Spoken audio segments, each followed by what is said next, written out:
5 kami kuya na yung mga flags namin are down, hindi nakatayo. And I saw them and then in my head po kuya, I was just saying na my spot is mine po talaga. Housemates, nasa inyong harapan ang mga dati ninyong kasama at ex-housemates ng aking bahay.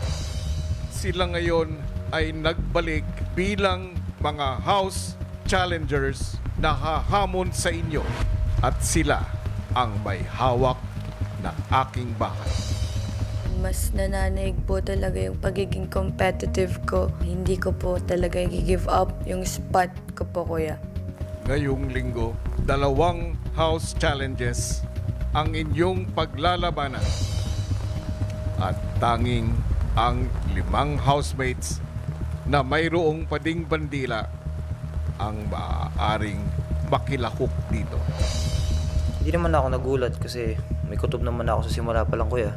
Na hindi ako naniniwala sa sabi ni Ate Jess na bibisita lang sila. Ang bawat isang house challenge ay may nakataya 50% ng inyong weekly budget. Siguro din kuya dahil din po sa eagerness kuya na ibalik ulit yung flag kuya, kaya excited po akong makipag-challenge po sa kanila kuya. Pero bukod dito, nakataya rin ang mga pwesto ng 5 housemates na ang bandila ay ibinabana.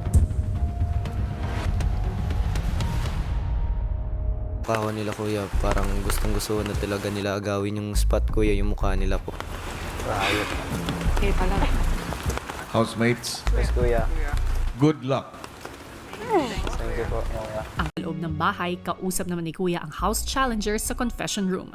Mahalaga ang mga opinion ninyo. Dahil sa lahat ng mga nanonood, kayong 5 ang tumira talaga dito. Gusto kong kunin ang opinion nyo tungkol dun sa 2 may pinakamalaking ambag bilang housemate. Sina JM at si Binsoy. From my experience being in your house, I definitely agree with Binsoy having the most ambag in the house, because wherever you put Binsoy, he really put a lot of effort into it, whether it is in the kitchen or in a task. Disagree po ako kay Kuya JM kasi I think mas deserve ni Fiang kasi po mas madami siya na ambag, hindi lang sa chores kundi pati sa mga task. Kuya, bakit ganito? Enjoy mo lang. Enjoy it. Dahil tatayo yung akin bukas. Alam yun.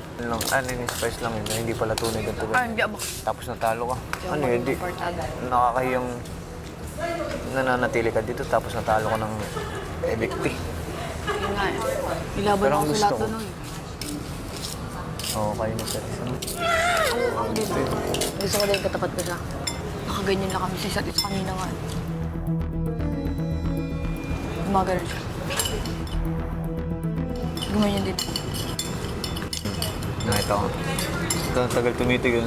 Nakaganyan. Bakit? Titigan ko din. Disagree po ako na si JM po yung isa sa napili nila. Dahil kung may mas deserving po sa spot na yon, siguro po si Colette or Fiang po. Ikaw eh. Pagod na ako.